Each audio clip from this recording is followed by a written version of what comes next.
Louvado seja nosso Senhor Jesus Cristo, Sua Mãe Maria Santíssima, para sempre sejam louvados. Bom dia, estamos iniciando esta quarta-feira, dia 4 de novembro de 2020. O evangelho que iremos refletir hoje está segundo Lucas, capítulo 14, versículos do 25 ao 33. O Senhor esteja convosco, Ele está no meio de nós. Proclamação do evangelho de Jesus Cristo segundo Lucas. Glória a vós, Senhor. Naquele tempo, grandes multidões acompanhavam Jesus.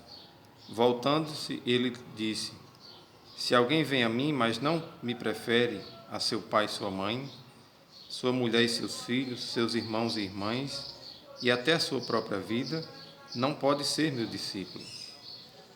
Quem não carrega sua cruz e não caminha após mim, não pode ser meu discípulo. De fato, se alguém de vós quer construir uma torre, não se senta primeiro para calcular os gastos, para ver se tem o suficiente para terminar? Caso contrário, ele vai pôr o alicerce e não será capaz de acabar. E todos os que virem isso começarão a zombar. Este homem começou a construir e não foi capaz de acabar. Ou ainda, um rei que sai à guerra contra um outro, não se senta primeiro para examinar bem como se 10.000 homens poderá enfrentar o outro que marcha contra ele com 20.000. Se ele vê que não pode, envia uma delegação enquanto o outro ainda está longe, para negociar as condições de paz. Do mesmo modo, portanto, qualquer um de vós, se não renunciar a tudo que tem, não pode ser meu discípulo. Palavra da salvação. Glória a vós, Senhor. Que as palavras do Santo Evangelho perdoem os nossos pecados. Amém. Caríssimos irmãos e irmãs, uma das condições para o seguimento de Jesus é o desapego. É não termos em nós mesmos as seguranças que muitas vezes imaginamos ter, mas ter em Deus a certeza de que Ele é realmente o nosso refúgio, é a nossa fortaleza, é o alicerce, é a nossa base. O apego é algo muito doentio e nós devemos ter muito cuidado com isso. Jesus até fala sobre a questão familiar. Muitas vezes nós temos apego às pessoas da nossa família, aos filhos, ou os filhos a seus pais, e não imaginamos que deste mundo não levaremos nada, inclusive a nossa própria família. Nós devemos sim amar, cuidar, respeitar, rezar pelos nossos familiares, para que lá na eternidade eles possam estar conosco junto de Deus. Mas é muito doloroso quando alguém se apega ao outro e quando perde, muitas vezes cai numa depressão, porque é como se aquela pessoa fosse o seu tudo, fosse a única coisa que ele tivesse sobre esta terra. Então, Jesus chama a atenção para a questão do desapego. Claro que nós devemos amar, cuidar dos nossos familiares de uma maneira muito especial. Isso, inclusive, é algo que vem de Deus e Ele quer que a família esteja reunida, esteja unida, mas sempre na perspectiva de que a nossa verdadeira família é aquela que é constituída em Deus, para que lá na eternidade nós possamos alcançar a nossa salvação. Vejam, por exemplo, quando alguém é extremamente possessivo e apegado aos seus familiares, muitas vezes nós privamos essa pessoa de ter uma independência.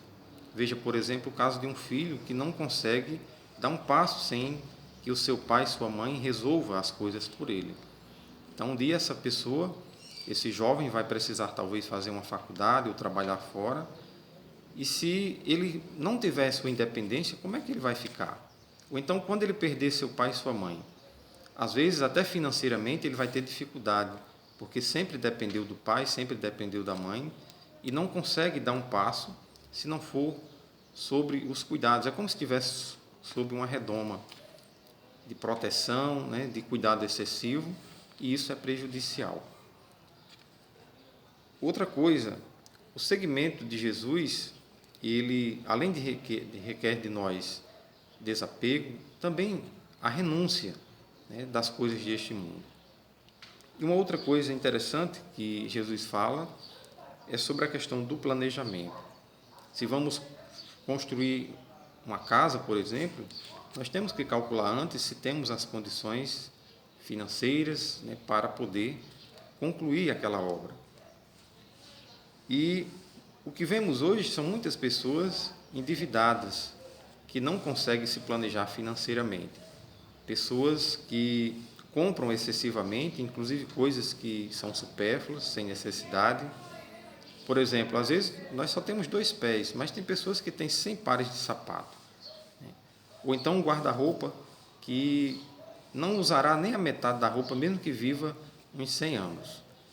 Então as pessoas têm a mania de possuir, de comprar compulsivamente, mas muitas vezes não medem a questão, não calculam, na verdade, as suas condições e entram em dívidas que viram uma bola de neve. Às vezes é a fatura do cartão que não consegue mais pagar, é o empréstimo que fez no banco e não consegue mais quitar suas parcelas, é no comércio quando compra e já não consegue mais honrar os seus compromissos a pagar. Então, isso são coisas que vai fazendo com que a pessoa se desestruture financeiramente.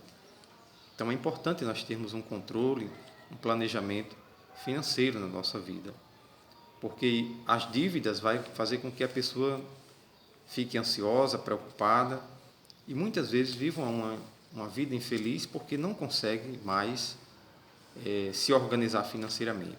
Por mais que ganhe rios de dinheiro, mas não conseguirá administrar isso. Então, o planejamento é algo fundamental, não somente financeiro, mas em tudo que formos fazer na nossa vida, é importante a gente planejar antes para não tomar decisões precipitadas que terão consequências negativas na nossa vida para a vida toda. Então, sejamos homens e mulheres prudentes e que tenhamos sempre a palavra de Deus como norte para a nossa vida, como uma bússola que irá nos guiar para a eternidade junto de Deus, com a certeza de que alcançaremos a nossa salvação. Louvado seja nosso Senhor Jesus Cristo, para sempre seja louvado. O Senhor esteja convosco, Ele está no meio de nós. Desça sobre todos nós a bênção do Deus Todo-Poderoso, Ele que é Pai, Filho e Espírito Santo. Amém. Uma abençoada quarta-feira para todos. Tenhamos um abençoado dia de trabalho, que seja produtivo. E amanhã nos encontraremos para mais uma reflexão do Evangelho do dia.